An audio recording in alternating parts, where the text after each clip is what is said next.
연세인 여러분 안녕하십니까? YBS 뉴스 도성호 박소정입니다. 3월 넷째 주 YBS 뉴스입니다.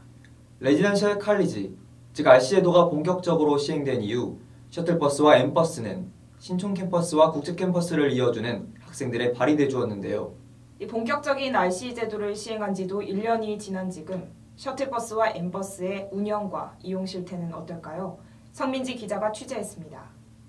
늦은 시각 연세대학교 정문정류장엔 여전히 셔틀버스를 타지 못한 많은 학생들이 광역급행버스 M672사를 타기 위해 긴 줄을 서고 있습니다.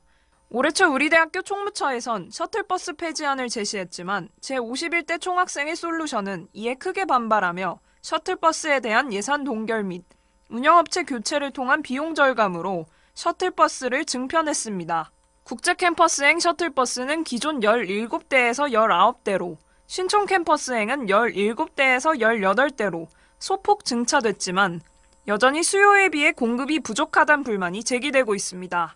송도행은 밤 10시부터 12시, 신촌행은 낮 5시 이후에 특정 시간대에 학생들이 몰려 셔틀버스 예약이 수강 신청을 방불케 하는 등 승차 경쟁이 치열합니다. 예약을 하지 못한 다수의 학생들은 M버스를 1시간 넘게 기다리고도 타지 못하는 사태가 빈번하게 발생합니다. 일단 셔틀버스 같은 경우는 예약되니까 예약을 한 사람들은 편하긴 한데요. 이게 2시가 되면은 딱 예약이 시작이 되는 거잖아요. 네. 근데 만약에 그 시간대에 수업이 있는 학생들 같은 경우에는 셔틀 예약하기가 되게 힘들거든요. M버스 정류장에선 학생들의 질서 문제도 지적되고 있습니다. 정류장엔 안내선이나 구조물이 없어 줄이 길 경우엔 사람들의 통행도 방해할 뿐만 아니라 학생들 간의 새치기도 자주 발생한다는 겁니다.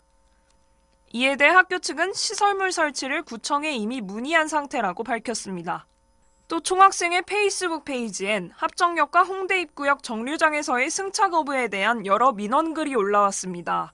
우리 대학교 학생들은 연세대 정문 정류장이 아닌 곳에서도 탑승할 수 있지만 기사가 이를 무시하고 일방적으로 승차를 거부했단 겁니다.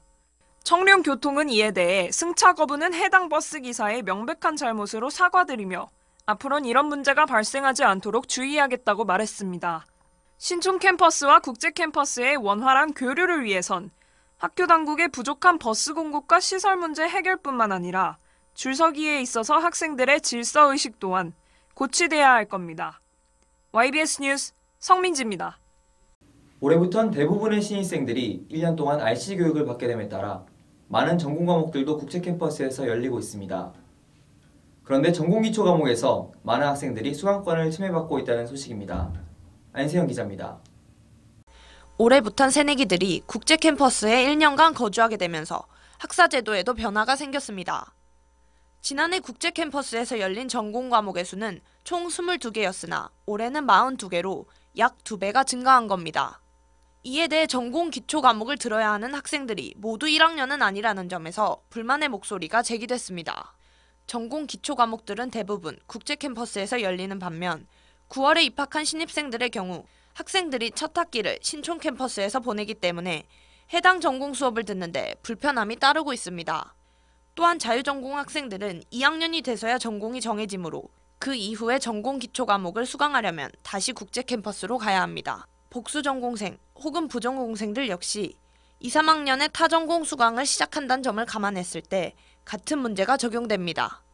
이러한 문제를 해결하기 위해 양 캠퍼스의 강의를 개설하여 학생들이 캠퍼스를 이동한 후에도 강의가 연계되도록 했지만 이 또한 아직 미흡한 것으로 밝혀졌습니다.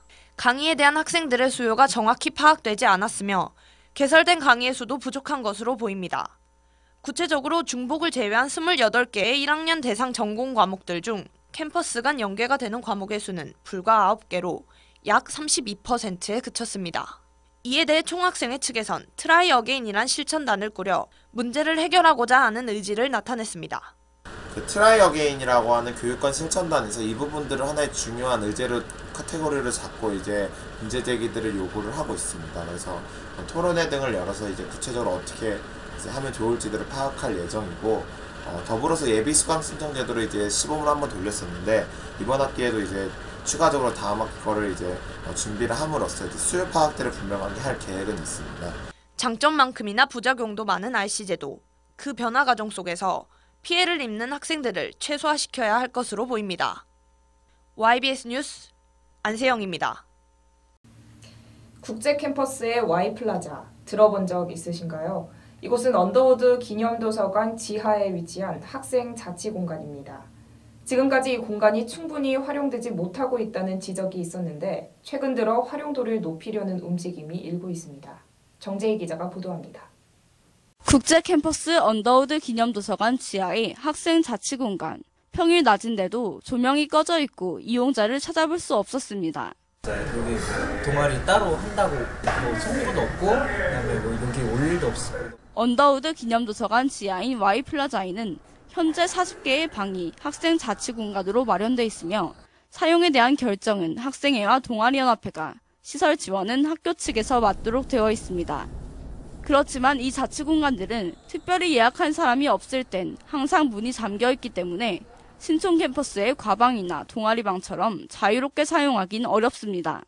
게다가 가구는 책상 하나와 의자 몇 개가 전부이며 자치 공간 내에선 무선 인터넷을 사용할 수 없고 통화권 이탈 문제까지 있어 학생들에게 열악한 환경입니다. 그나마도 작년까지는 접근성이 떨어지는 위치 때문에 사용을 희망하는 학생들이 거의 없어 시설 개선에 대한 요구도 많이 이뤄지지 못했습니다. 일단은 기숙사에서 좀 멀리 있다는 단점이 있고, 그리고 거기가 일단 사람의 왕래가 좀 적은 편이에요. 그 뒤쪽이 아무래도. 그래서 학생들도 그 공간에 대해서 잘 모르고 있는 실정인 것 같고. 하지만 올해 들어 신축 기숙사가 생기고 작년까지 구석진 곳에 위치하던 언더우드 기념도서관이 캠퍼스의 중앙에 위치하게 되면서 Y플라자 학생 자치 공간의 활용도를 높일 필요성이 제기됐습니다. 지난 17일에 열린 중앙운영위원회에선 자치 공간의 절반가량을 단과대 학생회실과 총학생회실로 나머지 절반을 동아리연합회에서 사용하기로 합의됐습니다. 앞으로 총학생회실을 Y플라자 자치 공간으로 옮기고 단과대별 학생회실을 마련해 보다 활용도를 높일 예정이며 동아리연합회실엔 신촌의 푸름샘처럼 등록된 동아리에게 자치 공간을 대여하는 시스템이 구축될 예정입니다. 작년에는 너무 후미진 곳에 있고 이제 너무 과를 이제 몇 개를 붙여서 기계적으로 나눠 놓다 보니까 실제로 책임 소재도 불분명해서 활성화가 되기가 조금 어려운 측면이 있었습니다. 하지만 올해에는 그래서 그런 부분들을 좀 보완해서 책임 소재가 분명한 단과대 학생회 차원에서 그 공간을 살릴 수 있는 방안들을 같이 고민을 하는. 그동안 국제 캠퍼스의 학생 자치 공간이 부족하다는 문제가 제기되어 온 만큼 이용이 뜸한 채로 많은 학생들에게 잊혀져 왔던 언더우드 기념도서관 지하 자치 공간이 활성화될 수 있도록 시설 개선과 홍보가 필요할 것으로 보입니다. YBS 뉴스 정재입니다. 이번 학기부터 의무 수업 시수가 축소됐다는 사실 모르는 분들 많으실 겁니다. 학교에 충분한 안내가 부족했던 탓입니다. 김소희 기자가 취재했습니다. 이번 학기부터 정규학기 운영 방식이 변경되면서 의무 수업 시수가 16주에서 15주로 축소됐습니다. 정규학기 기간은 16주로 이전과 동일하지만 기말시험 기간이 2주로 늘어난 겁니다. 이에 따라 교수는 본인의 재량에 따라 기말고사 전주 수업의 휴강 여부를 선택할 수 있습니다. 우리 대학교 교무처 학사지원팀은 교수의 수업 재량권을 보장하기 위해 법에 위배되지 않는 선에서 학사 일정을 조정했다며 이를 통해 학생들에게 기말시험 전 자율학습 기간을 제공하는 등 융통성 있는 학사 운영을 할 수 있다고 밝혔습니다. 실제로 고등교육법 시행령 제3장 1절 11조와 우리 대학교 학칙 제5장 8조에 따르면 수업 일수는 매학년도 30주 이상으로 한다고 명시돼 있기 때문에 한 학기당 의무 수업 시수가 15주로 줄어도 문제는 없습니다. 그러나 시험 일정을 제외한 실질적인 의무 수업 시수가 14주에서 13주로 변경되자 충분한 공지를 받지 못한 학생들은 당혹감을 나타냈습니다.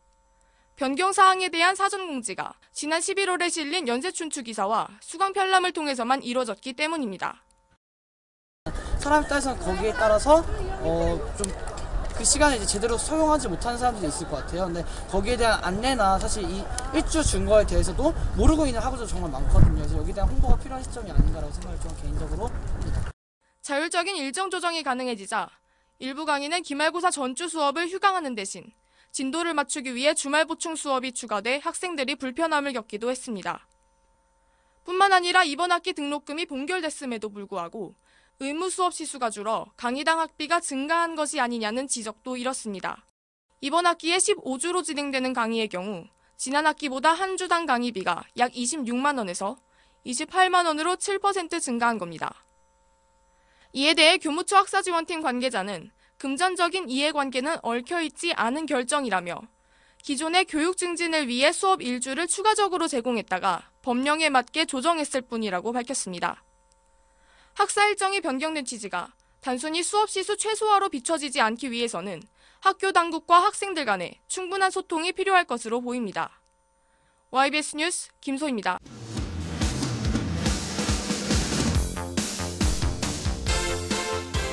(2014학년도 1학기) 4회 분할 납부 2차 납부가 오는 25일부터 28일까지 진행됩니다.